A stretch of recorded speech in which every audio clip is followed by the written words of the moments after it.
Welcome, everyone, to my Deus Ex Human Revolution Director's Cut walkthrough. My name is Jacoby Rising. This is Rising Potential. Thank you for joining me. So, this is going to be my first playthrough, or my first official playthrough. I tried doing Deus Ex in the past, but it hasn't been that successful. But yeah, we're playing on the PS3.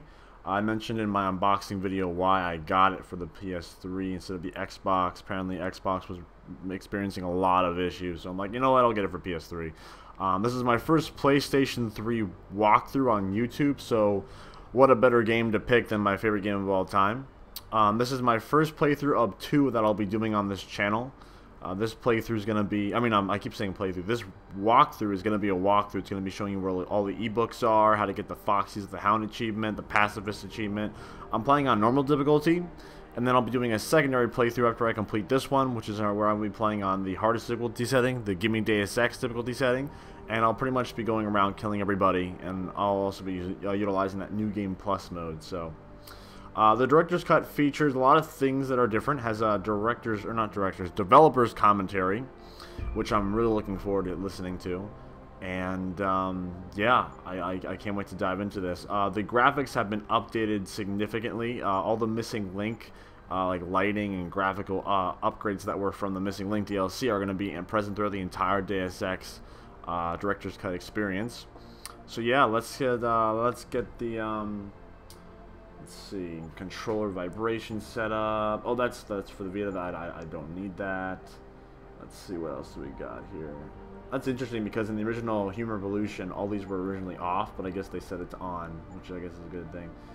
Extras, making up Deus Ex. I'll upload that tomorrow. And commentary, we want that on. Or do we want that on? Yeah. I guess since it's the first playthrough, we'll put the commentary on. Yeah, I mean, people have seen Deus Ex already, so I'm pretty sure it's not going to be that big of an issue. Anyway, let's do a new game. Give me a challenge. Let's go. I have installed this to my PS3 hard drive, so hopefully it will go by quicker. And I will not be talking during the cutscenes, and I will not be talking during the developer's commentary, because I want you guys to hear that. Plus, I never heard it before, so it's like new for both of us. Anyway, there we go. Hi, welcome to the Deus Ex Human Revolution Director's Cut commentary. Here is Jean-François Dugas, the game director on the game, and I'm with... Mary DeMarle, I am the lead writer on the game. And I'm Jonathan Jacques Belletet, and I'm the art director. And I'm Steve Shipkowski, I'm the audio director. And we'll have probably some guests with us today. What do you mean, almost? With the first cutscene, well, when we started this project, we were kind of like... It was important to us to have links to the X1, but we wanted it to be subtle. We didn't want it to be totally in your face, even though the first character you see is Bob Page. But you're not supposed to know that. We wanted it to be subtle, so the first thing we did was to do just that. But what is strange, even with the die-hard fans, when they saw it for the first time, most of them didn't recognize him, even though we tracked back the real actor. Yeah, we went out of our way to find the real actor. We thought it was important to keep the continuity and to use him, and we thought the hardcore fans would really like it. And I think the plan was to keep the guy really in the shadows. Yeah. And I remember I was with Dominique Demers, the lighting guy. I was darker, put it darker, and it was all constantly a debate at how much of his face we should see or not. And that was fun. More challenging than anticipated. Fortunately, thanks to David, I now know where to look.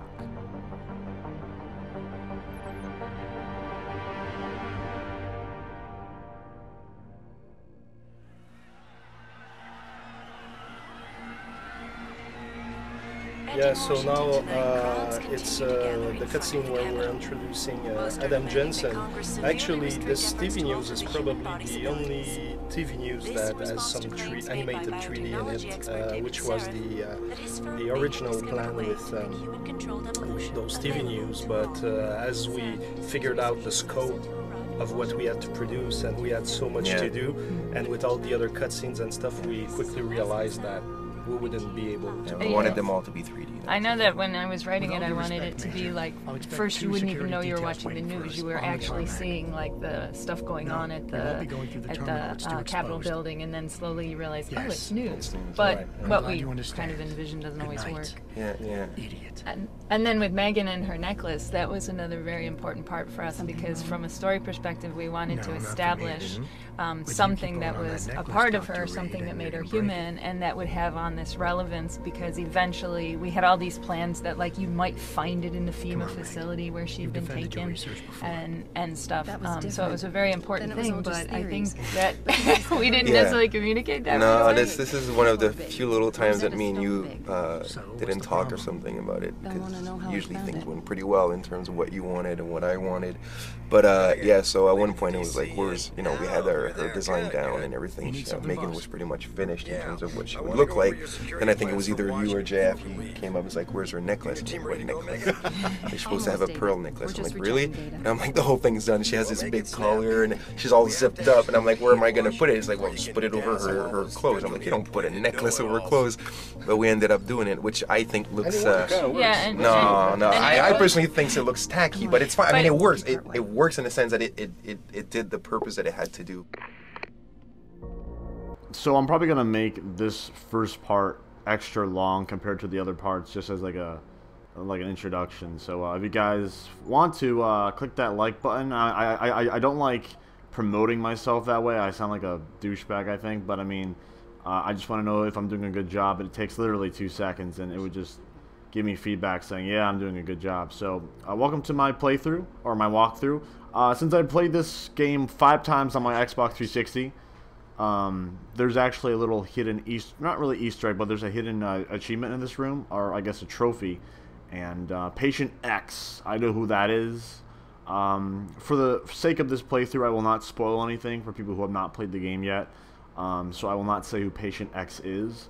Yeah, I'll show you pretty much stuff that you can get in this room that gets you an achievement, or I'm sorry, that gets you the trophy. I mean, it's the same thing. I'm just playing on PS3, so I should be saying trophy, I guess. But I love all the detail in this room. Like one thing that I definitely think that Eidos did a great job with this game was just, oh my god, the amount to detail is so amazing. Here's the car. You still have this.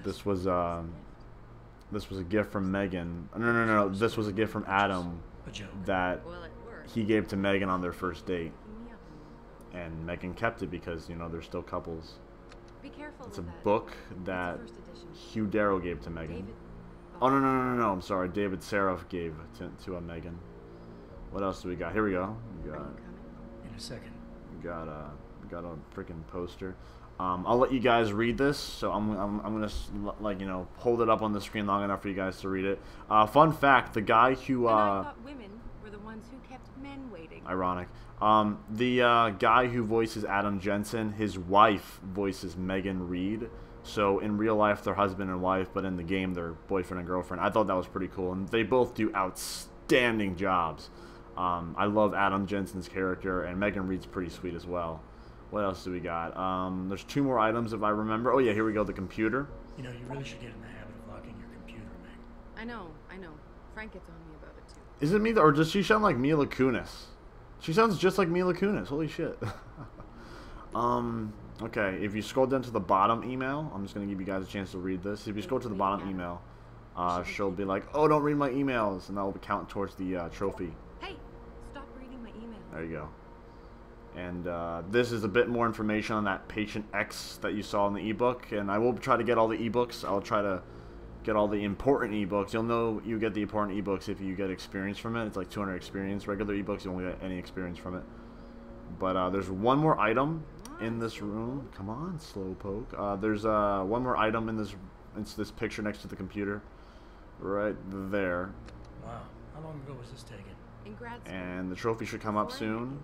Back when you were hobnobbing. There we go. Famous, I see. What's it called? I wonder if Mr. Darrow remembers you. It doesn't matter. I'll check it later. Okay, so let's get to it. So internally, we've always referred to this section of the game as the walk and talk. And it actually wasn't the original opening for the game. We had a completely different idea for the opening to be more of a training mission where you're infiltrating your own company as part of a security test. But there was a lot of discussions among the team, and a lot of people didn't think we could pull that one off, and ultimately we ended up kind of taking a new direction on it and working in this kind of vein. It became the walk and talk, and actually was a nice way to have a good show don't tell moment, establishing the world and the characters. And exactly, and at first I was, because I really liked the original idea, so I wasn't really keen for the direction, but then as I started working on the script, I really did kind of start to like how it shows off the world. But I remember the first draft of the script, I think it was Joe who pointed out that we were putting a lot of technobabble in there, and it sounded like much more Star Trek. It sounded like it was like a big spaceship that they were running, you know. So we had to kind of go through extra passes to fix that and to lengthen it. Here to the right, it's cool. Like we have one of our artists he wanted to have an homage to the $6 Million Man, which was really cool and showing off that we're not that young. That girl is such a bitch there. She said. Well, we had to establish all their characters right off the bat as fast as we could. And it was another nice addition about having the VersaLife logo. And yes, and the arm. I remember a lot of discussions about this arm because it plays a very important part later in the game, and we really needed to showcase it. And that's why he has one sleeve and on the other side doesn't have anything. And I remember also with the artist thinking about what the arm should look like because it needed to be recognizable for when Tongue would have it, but at the same time we didn't want it to be like, I don't know, just like purple or something, you know what I mean? It needed a subtlety and at the same time something that you would remember. That's true. And that scene, like with the Claymore explosion, it's really cool, but it took so long before it worked. Like the dolls were always staying in the air or not moving or just falling on the ground. It takes time. Yeah. And if I remember correctly, they're going to get in the elevator now. And there was, I think, a lot of technical issues, first of all, with the elevator. But one of the things that we also wanted to do was we wanted to kind of focus. As they get into the elevator, you'll see suddenly we get the camera shot. And we kind of wanted to have this theme running through the game that this is Eliza who is controlling the cameras and watching Jensen all the way from the start. Spying on you. So here, this was a good moment, and my one regret was it was such a great idea, and I think the cinematic director brought it up, but then just unfortunately never carried it through with many of the rest of it. Yeah, it was a very good idea that we ended up not really carrying through. Well, you know, we got so when much you've got to a do. project this big, And now they talk about the dog, right? The famous Oh, that's dog, right, the dog. The dog was Adam's dog. Yes, that was something when we were working on one of our earliest demos of the game, and we had to fill the world. One of the script writers said we should have this email about Adam's dog, and it should be dead. And I was, you know, at first my reaction to that was, oh, that's terrible, but as long as it's not a cat, it's okay. And dogs are fine. And then we were able to take that and carry it through much more.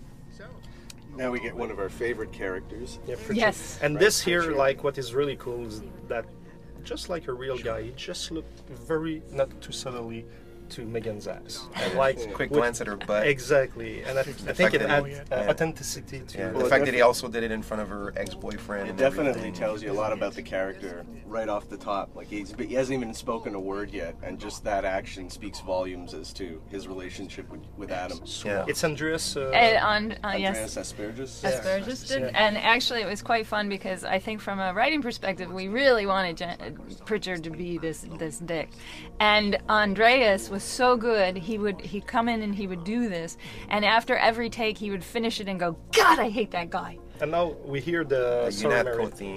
Yeah, I really thought when I heard what Mike had done, there was a chance right there to kind of bring a little homage to the UNATCO theme, and we felt like this was sort of our new UNATCO, and we wanted to just give a little nod to it, and I found it was a great way to showcase into the beautiful room that John and his team designed here. Yeah, and it worked really well because we just past that point now, but when we first walk into the corridor that leads into David's office is really one of my favorite parts of the the game. This is where you crescendo with the music at that point, and this is one of my favorite rooms in the game as well.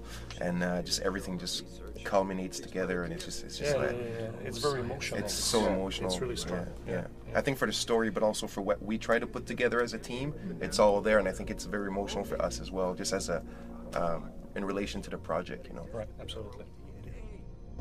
It's safer and easier than anything you Darrow ever did. Environmental malfunction. Laboratory subsection 6. All lab chiefs, please report in. We better not take any chances. Not tonight. Use my elevator to get down there. You know the code? Yeah, 0451. Let me know when you're fine. Yes, sir. I heard the PS3 had issues with compressing sound, and I guess that's an example of Sarif just not talking. Whoa, incoming commentary. I thought they just activate. You know what's happening, Adam. Use my elevator. You know the code. 04. Oh yes. See, as you turn, you can't even hear them. That I'm not paying you. I remember it in the Get to Xbox the 360 labs. version. That did 0, not 4, happen. 5, So that's 1. kind of weird for the PS3 I'm version. not paying you. Yeah. See how his voice goes. Oh shit. Okay. Oh, press select. Is that what it is? Press select.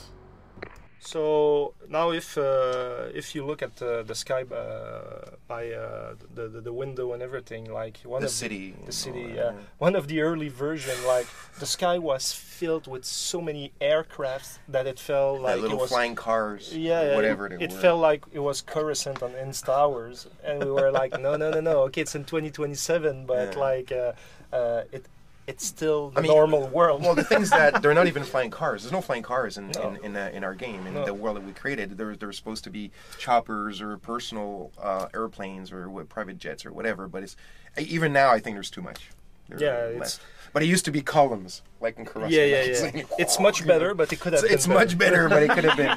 Because Adam has his chopper, but we never intended this to be a world where there was particularly suddenly people just flying around TIE fighters to go shopping or whatever, And then on the Sarif's desk, there's the chessboard. Yeah, the chessboard is pretty funny because I had a thing with one of the guys at Square Enix in LA where he gave me this really great idea once. He wanted the chessboard, the pieces to be placed as the winning move of Kasparov against Big Blue.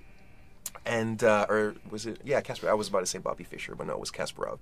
And I kept telling you, it's a great idea, we'll totally do it. And I was always forgetting, And every time they'd get a new build down in LA and he'll play it, and he would like send me an email, man. The pieces are still just like there's no game going on, And I was like, I'll do it. And I just kept forgetting, and we ended up not doing. But it was a great idea because I'm sure with the kind of fans that we have, they totally would have picked it up that it's the last move. Yeah.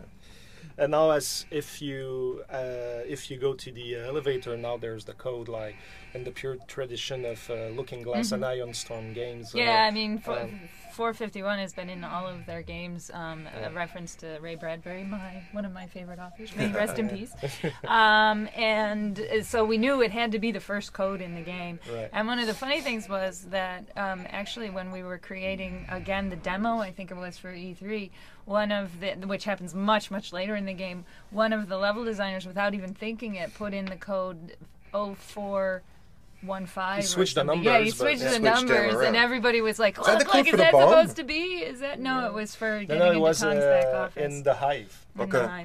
So, but we just knew we had to get that in for the first code. And it was funny because I had a flight once while we were making the game. I don't know, I was flying where, probably for some marketing, whatever, something. And I'm in the plane. I'm looking at my flight number.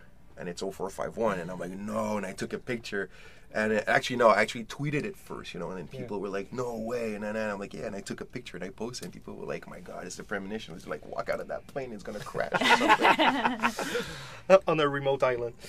I hope you guys are enjoying these developer commentaries as much as I am. I love this game so much that I love hearing like the developers' point of view. Like I had no idea that the skybox out there was gonna be like originally gonna have airships like from like fucking BioShock Infinite or something. That's awesome. And the chessboard too.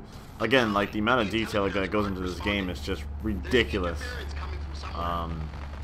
Yeah, so Adam's going down to the lab to find what was wrong with Megan. What's up with the attack? Pritchard's there, and he's like, oh, he's talking to Adam, and we gotta find. Oh, fucking hell, they go away pretty quick. They don't give you that much time to press select.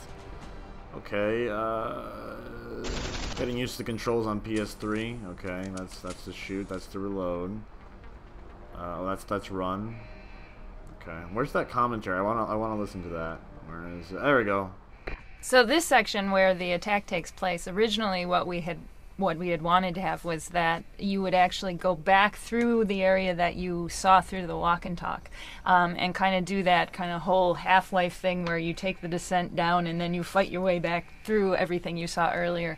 But apparently remind me again, JF, I think the original walk and talk was not designed. No, the layout was built in such a way that it was just made to be controlled, not to have a player have total freedom. I mean, we would have had to change it a lot to make it gameplay kind of acceptable, and then we wouldn't have recognized it as the walk and talk. Because even there are some places we didn't put collisions or exactly. anything. So in that sense, then we had to kind of refigure a bit of the story in terms of. Actually, it came in better for us because then when you come later into Sarif Industries and you see the signs, you see parts that are under construction, and it's because it's where Megan went to in the elevator ride. So it ended up working out pretty good for us.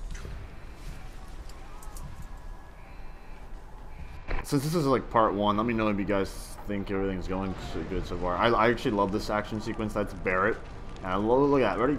Boom. That has to hurt. Oh my god. And oh my god, that's brutal. This is actually one of my favorite parts of the entire game. Just that opening of this character. Like, you know who that guy is. Like, he's a freaking tank. And the way that he just casually throws that scientist and his back just smashes into the glass. It's just, Jesus Christ. That's one hell of a first impression. Okay, you can get hurt by fire. Okay, that hurts. Look at that dent. Okay, I'm not gonna show you guys how to, I'm not gonna do the tutorials because I've done them before when I played this game way back when it came out in 2011. But yeah, I think it's like square to move. Yeah, square to move. It's honestly the same controls on 360, just with the PlayStation 3 controller. But fun note, you guys have we have infinite ammo with this combat rifle. It's infinite ammo. We have to reload, but it's infinite ammo. When you get a combat rifle later on in the game, it's not infinite ammo, unfortunately. But I mean, it has to hurt, dude, getting slammed by that. Ugh. What an awesome opening, man. Sarif Industries got pretty fucked up. Jesus Christ. But let's see, look around here. I always love looking around this game because, like I said, there's so much detail. I want to keep looking. Okay. Don't really know what I'm going to talk about since it's kind of live, but I'll try to manage the best that I can. And try to bring up some topics that I can talk about without it being too dry. I mean, I've played this game numerous times, so I know what happens, but, I'll try to keep it... Oh, commentary. So here in this room we see for the first time the 2 Black Ops killing a scientist that he falls off the guards and everything, and that has been a crazy ride just to get this thing working. We were on the verge of cutting it because it was really hard to have those scripted events working with the environment and with the physics and everything. It has been a nightmare, and I fought until the last minute to make sure that we get this in, and finally it worked. It worked really well. I don't think most people realize, most gamers, how hard it is just to put things like this. I mean, depending on the engine that's being used, but how hard it can be to have those scripted events going. It's just one guy being pushed over, railings, but it's especially when you don't have the tools, and if you don't have the tools. And on the audio side, we worked really hard. Like, for me, it was a huge thing to try and really sense the show don't tell of the terrorist attack happening. So, like, as you're walking and you're coming across dead bodies and that, I thought it would be cool if we could hear the sort of the violence and the killings and all that before you see it, and then when you'd come around the corner you'd see the bodies laying there, and it would kind of put it in context. It didn't come out as hot and sexy as I hoped and wanted, but it came out really cool, and again there was certain limitations we had to deal with that was behind it, but the team came together and pulled out something that was really close to what we wanted. So a quick note, I actually should have mentioned this before, but you noticed that I'm not killing anybody. That's one big mistake that I made in the beginning of the game when I went after the Pacifist Achievement. And I guess, like, I don't know if it counts towards the Fox or the Hounds Achievement, but it definitely counts towards the Pacifist. I can't even talk. It definitely counts towards the Pacifist Achievement.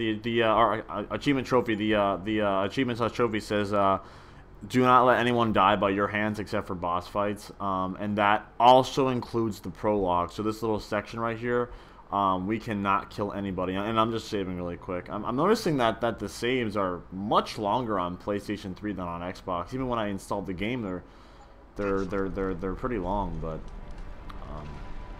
anyway, back to my don't kill anyone in the prologue. If you want to get the Pacifist Achievement, do not kill anyone in the prologue. I learned that the hard way. I killed all these guys, and then after this section, I never killed anyone ever again. And then I never got the achievement because I killed these guys in the beginning. So like the first 10 minutes of gameplay fucked me over for the entire like 20-hour to 30-hour campaign. So, but since I love this game so much, I had no issue going back and replaying it. But needless to say, when I was at the end, I was just like, what the fuck? I didn't get the achievement, but yeah, or the trophy, or you know, yeah, back then it was the achievement. Now I'm gonna get the trophy, but.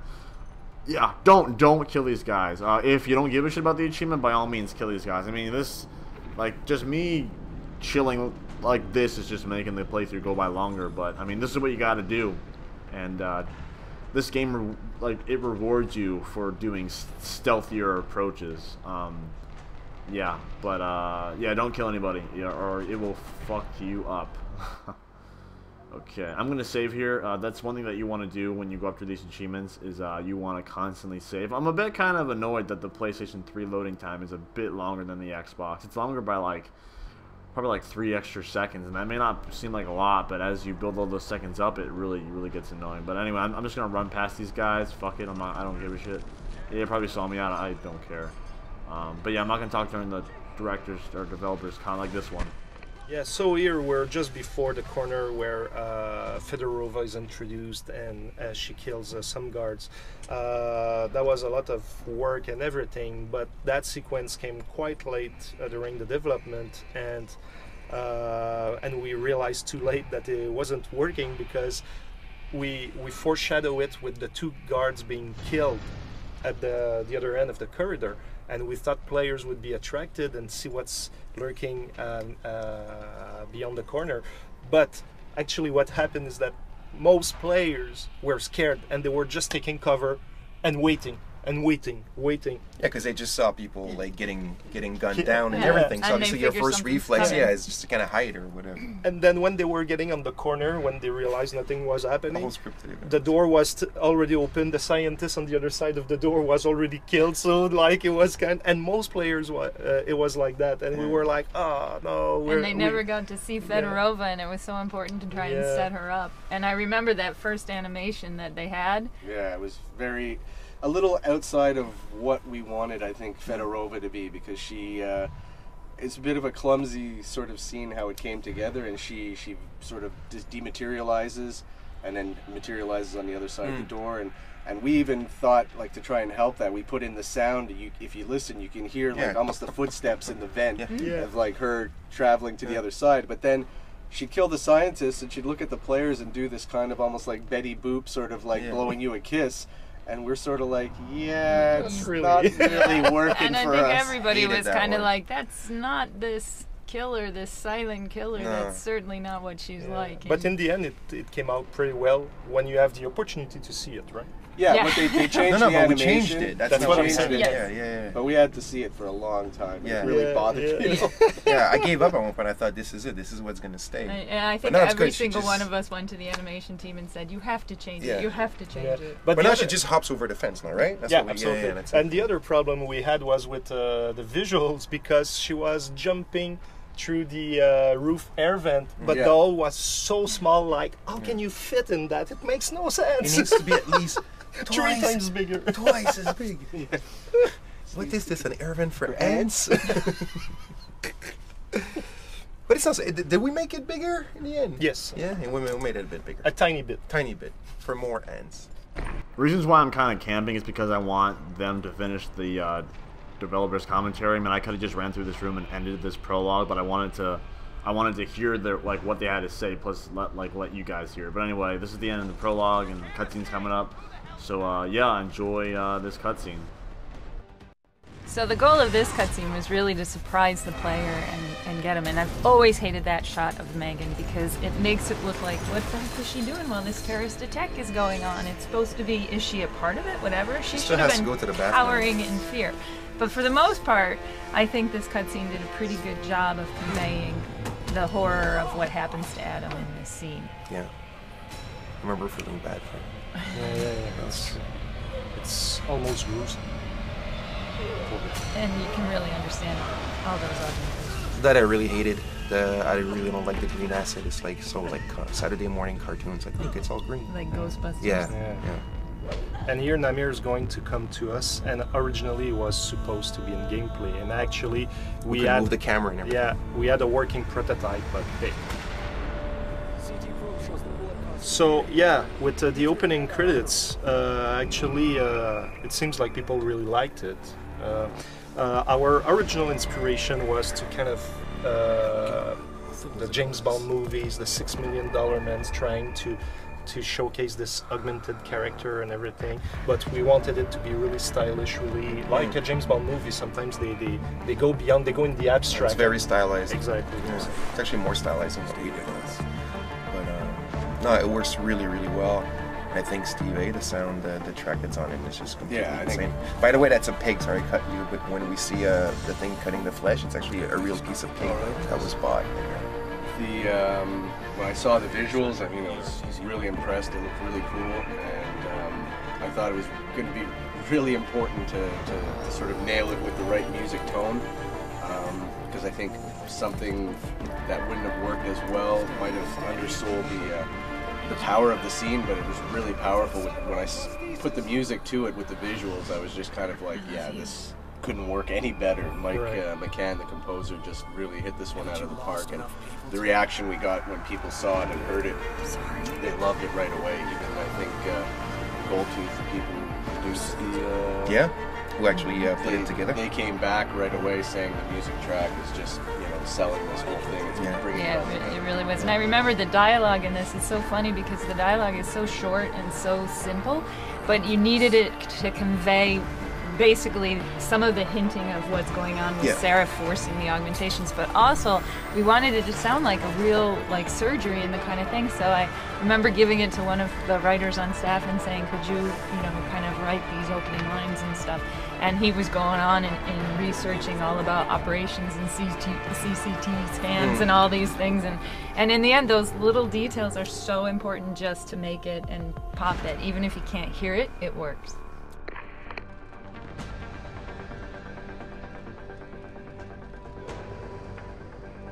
So I think what I'm going to do is I'm going to keep going a little bit more. I want to show you guys a bit more of Adam being augmented and just like how the game is a bit different. Or, I mean, actually how it is a lot more different. So we'll probably go for like another 10 or so minutes and then we'll cut it off. But again, thank you guys for the support, and stay tuned for some more Human Revolution on Rising Potential. So yeah, Jensen's coming back from the dead, and now is going to come, well, we see now that Eliza is still watching him, and now we'll see him close his shades for the first time. Now he's closing on himself. And he's closing. Exactly. That was the idea, right? That he's kind of like now he doesn't really like what's happened to him, and he's a bit kind of self-conscious. He's self-conscious and making a little shield around him from the world. The eyes are the windows to the soul, but the eyes we cover them up. Yeah, he protects himself. Yeah. What they just mentioned right there, I thought was very, very interesting. How Adam is self-conscious and how he shields himself from this new world, or he's kind of embarrassed of what happened to him, so he protects himself by shielding him. I actually never thought of it that way. That's actually rather interesting. And going back to what they said about Eliza watching him, for those who don't know, Eliza, or actually that's kind of a spoiler, but we'll find that out later on in the game. Again, even though this game's been out for a while, I don't want to spoil it too much. On my secondary playthrough, I'll probably go into more in depth on this, and I'll spoil the fucking shit out of everything right off the bat, because you were hopefully able to see in this playthrough. But you know, that just adds more character to Adam's character. Yeah, that just adds more depth to his character. Later on, we go to Adam's apartment, and like just walking into his room, we'll get to experience, and I'll walk you guys through in case no one knows. We'll get to experience like who this guy is, what he's gone through.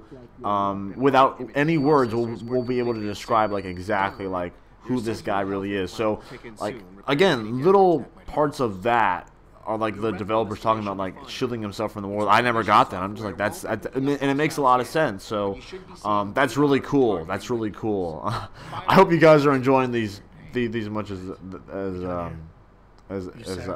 I am. So here's Pritchard being a dick as usual. I actually liked Pritchard. I like the voice actor, and he's pretty cool later on in the game. But yeah, there he just insulted Adam, and you could ignore, but I'm gonna be I'm gonna confront him. You just say it and get it over with. Yeah. Why no, Jensen? I don't have a problem with you. That line I thought was kind of weird. The way that he delivered that line, I thought it was kind of like It's gotta be first. I'm the one who told but you know, like little differences here and there, and I do like how the developers are like, oh, I wish I did this better. Like, it's not like, oh, Deus Ex is perfect. It's not perfect, but it's pretty damn close. So I like it how I'm saying there's little issues, and they're also seeing little issues. But again, like, even though I'm putting out little flaws, the game is still fucking amazing. It's a reason why it's my favorite game. So yeah, I'm gonna confront him again because he brought up Megan. I suggest you leave Megan out of this. Why, Jensen? So apparently everyone knew that Adam and Megan were like sex buddies or boyfriend girlfriend.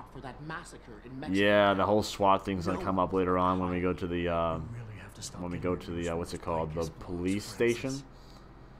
We'll meet a guy called Wayne there, so look forward to that.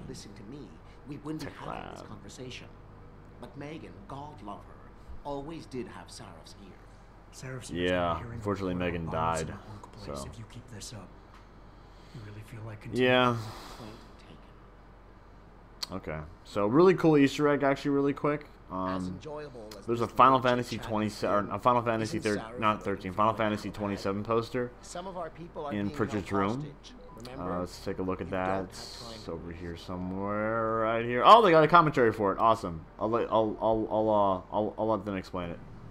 So with this one, the Final Fantasy poster, it was quite an adventure. Yeah, that's one of the concept artists who had this idea, and he just he's like, you know, it was not too long after we were bought by Square Enix, so he had the idea to do this little poster, and it's Final Fantasy 27, obviously, because the game takes place in 2027, and he just put it like this for the fun of it. Oh, what the fuck? How close are you to the helipad? Almost there. Why did... Freaking Sarif interrupting my director's commentary, developer's commentary. Shit, I want to go back and find that. I want to listen to that. I want to listen to that. I want... Wait, what? Oh, what? There's another one? Oh shit, there's another one. Okay, let's listen to this one first. So as you walk around in Sarif HQ, you'll see on all the doors, or near all the offices, are the names of the employees. We kind of did this all at once, very quickly.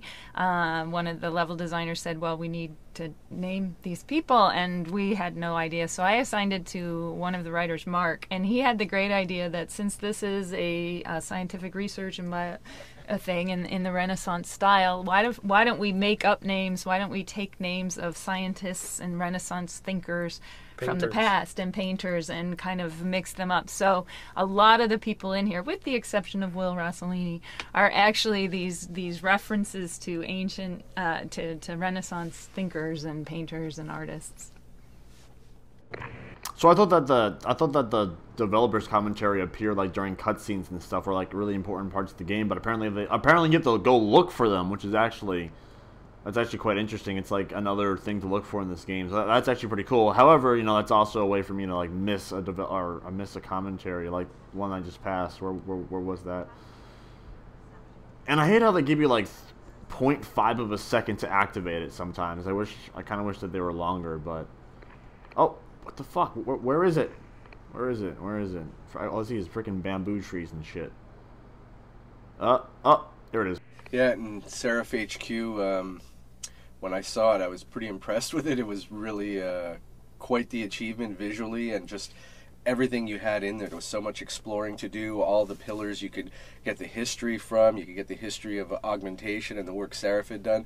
So I knew for the exploring type players, they were going to spend a fair amount of time here. So it was a bit stressful in coming up with the track for this. I just remember telling Mike, I want something really cerebral and subtle, something that can easily just slip into your back consciousness while you're playing, and you would only notice it if we took it away.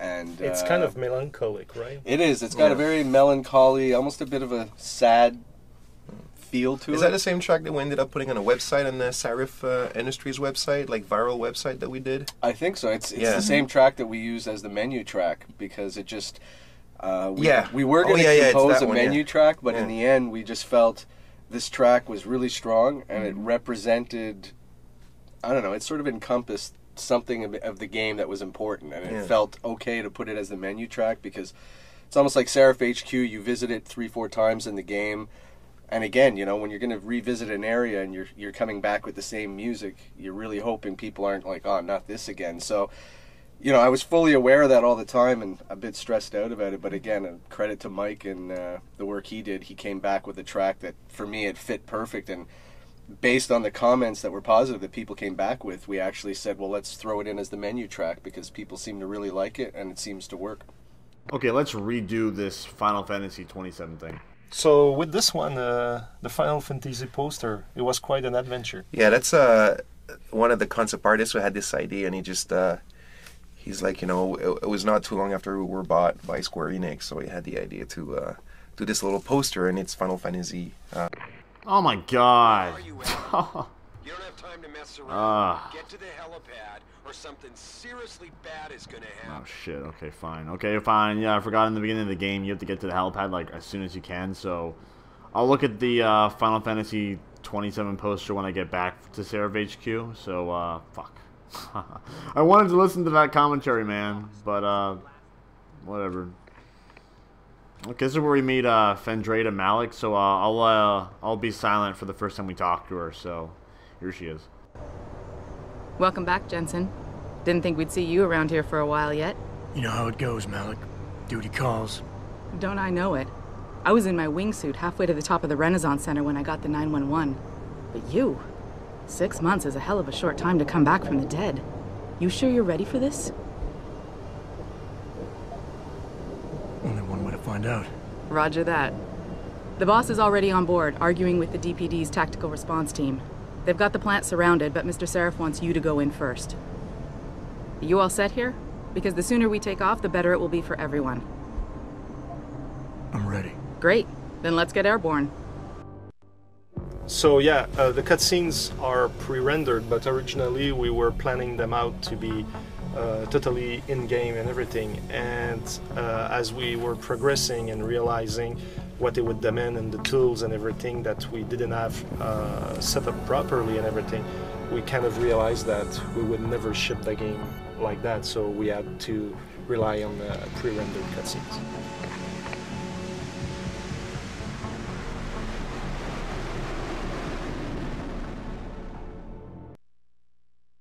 I just realized that I said Farida Malik again. No.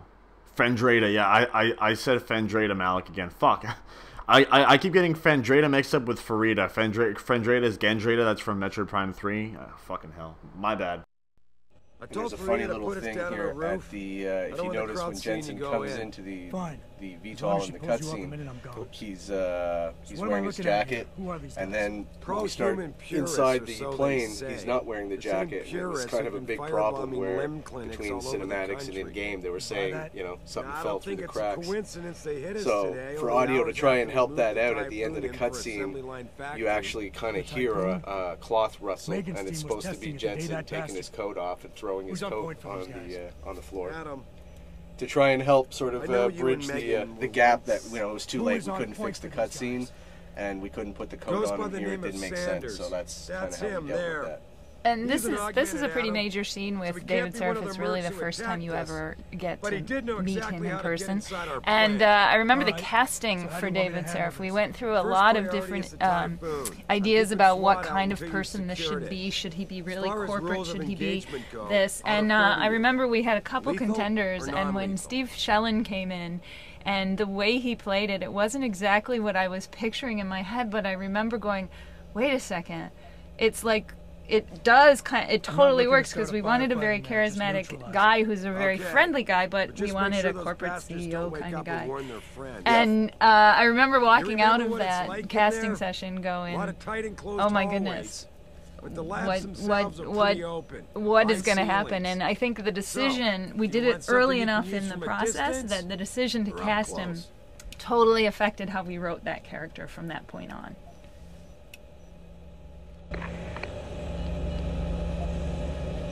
The closer the better, I think. That way I'll be sure they stay down. You got it. The Typhoon should be in the factoring labs, but Pritchard will tell you more as you go in. I've got him running comms. Terrific. Anything else? Keep your eyes open for hostages. Free them if you can, but the Typhoon is your #1 priority. We developed it for the Alphabet agencies, and if we don't deliver it to them intact and still a secret, well, I'm sure you'll get the job done right. Gentlemen, prepare for landing.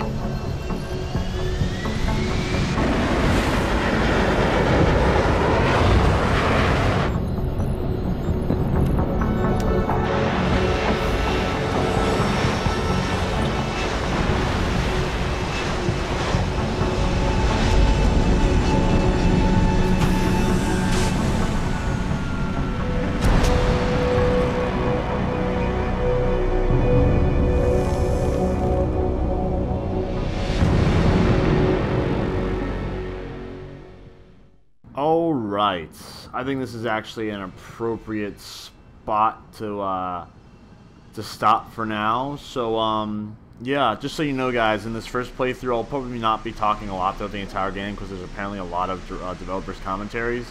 But on my second playthrough, I'll be talking through a lot more. So, anyway, thank you guys for watching. This was my Deus Ex Human Revolution Director's Cut on PlayStation 3. This was my walkthrough. This is part 1 of I don't know how many parts, but there'll be a lot more parts. So, thank you guys for watching, and I'm just going to quickly save before I stop. Just want to see all the menus really quick. Okay.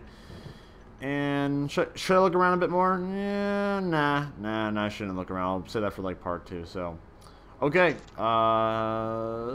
There we go. Saving. Okay, once again, guys, thank you for watching, and stay tuned for some more Deus Ex Human Revolution Director Scott playthroughs on Rising Potential, as well as Reign Series 3 and Inheritor updates. Deus Ex will just be there to fill in the gaps between updates regarding Inheritor and, you know, Reign Series 3. So, anyway, I'm going to say this again because I love repeating myself. Thank you guys for watching, and peace out, guys. Again, thank you so much for the support. Leave a like and leave a comment. So, anyway, peace out, guys. I love you all. Bye.